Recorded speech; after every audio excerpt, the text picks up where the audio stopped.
చేశాడు.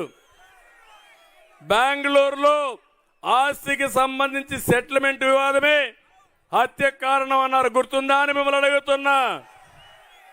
నాటి విచారణ మేం చేస్తా ఉంటే అది రాకూడదని చేయకూడదని హైకోర్టుకు పోయి కాగ్ ఆర్డర్ తీసుకొచ్చి ఆంధ్రప్రదేశ్ పోలీసులపై నాకు నమ్మకం లేదు, సిబిఐ ఎంక్వైరీ కావాలన్నాడు. జ్ఞాపకం ఉందా అని మిమ్మల్ని అడుగుతున్నా. ఆ తర్వాత సిబిఐ ఎంక్వైరీ వద్దన్నాడు. అధికారం వస్తానే రాజకీయంగా ఉపయోగించుకుని ఎన్నికలు అవుతానే సిబిఐ ఎంక్వైరీ వద్దన్నాడు. కోర్టులో కేసు విత్డ్రా చేసుకున్నాడు. ఆయన కూతురు అడిగింది, జగనన్న నిన్ను నమ్మి మోసపోయా, మా తండ్రిని ఎవరు చంపారో బయట దేవుడు నా బాధ్యత, నేను బతికినా పర్వాలేదు చనిపోయినా పర్వాలేదు, కన్న తండ్రి రుణం తీర్చుకోవాలి, ఆయన మనసు శాంతి రావాలి, శాంతి కలగాలి అని పోరాటం మొదలుపెట్టింది కన్న చెల్లెలు. అక్కడి నుంచి మీరు చూస్తే ఆయన రెండో వివాహమే కారణం అన్నారు.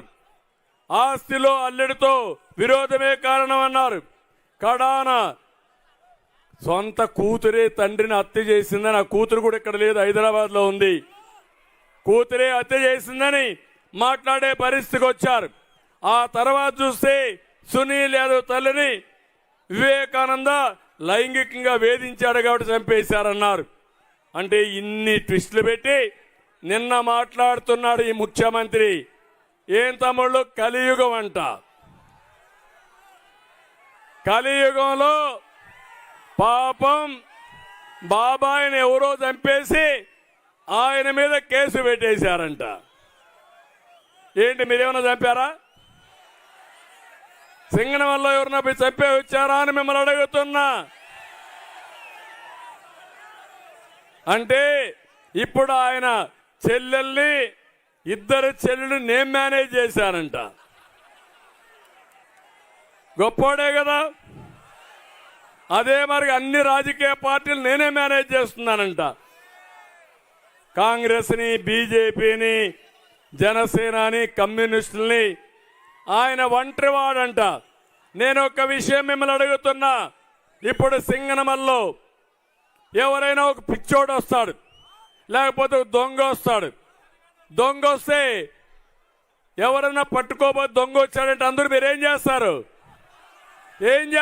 ఊరంతా ఒకటైపి ఇంటికి ఒక కర్ర ఎత్తుకొని బయటికి పరిగెత్తారా లేదా? ఆ దొంగను తరివేసే పరిస్థితి వస్తుందా లేదా? ఒక పిచ్చి కుక్క మీ ఊరికి వస్తుంది, కరుస్తా ఉంటుంది. ఆ పిచ్చి కుక్కను ఏం చేస్తారు మీరంతా? తరుముతారా లేదా? అదే మరి రాష్ట్రానికి పట్టిన శనిగ్రహం ఈ జగన్మోహన్ రెడ్డి వదిలించుకోవడం ప్రతి ఒక్కరి బాధ్యత అని మీ అందరికి విజ్ఞప్తి చేస్తున్నా. ఒంటరి వాడు కాదు, ఒక అహంకారి, రాష్ట్రాన్ని సర్వనాశనం చేయడానికి కంకణం కట్టుకున్న వ్యక్తి, మన కష్టాలకు కారణం, అందరినీ వేధించి మానసిక ఆనందం పొందిన ఒక మానసిక రోగి ఈ జగన్మోహన్ రెడ్డి అని చెప్పి కూడా నేను మీకు తెలియజేస్తున్నా. ఒక మాట అంటున్నాడు, ఈరోజు మీరు చూస్తే 50 నెలలు అయ్యింది, అందరి గుండెల్లో ఉన్నానంటున్నాడు. ఉన్నాడా గుండెల్లో? ఉంటాడా గుండెల్లో? నేను ఒకటే చెప్తాను, నువ్వేదో గుర్తొస్తుందని చెప్తున్నావు. నువ్వెట్ట గుర్తిస్తావా తెలుసంటే, దారుణమైన రోడ్లు చూస్తే జగన్మోహన్ రెడ్డి గుర్తొస్తాడు. అవునా కాదా?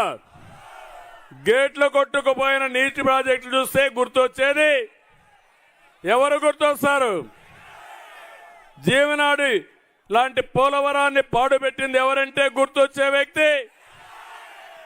రాజధాని లేని రాష్ట్రాన్ని చేశారంటే ఎవరు గుర్తొస్తారు?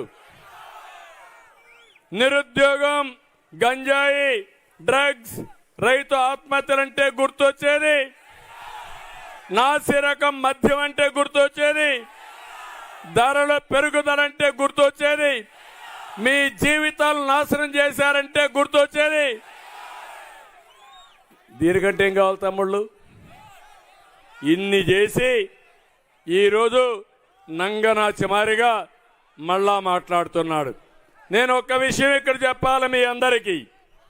రాయలసీమకు ఎనలేని ద్రోహం చేసిన వ్యక్తి జగన్మోహన్ రెడ్డి. ఒక్క ఇరిగేషన్ ప్రాజెక్టు పూర్తి చేశాడా? ₹1 ఖర్చు పెట్టాడా? అదే నేను సీఎంగా ఉన్నప్పుడు ఎంత ఖర్చు పెట్టానో చూశారు కదా అని మిమ్మల్ని అడుగుతున్నా. 12,000 కోట్ల రూపాయలు రాయలసీమ ఖర్చు పెట్టి హంద్రి నీవాకి 5,800 కోట్లు ఖర్చు పెట్టి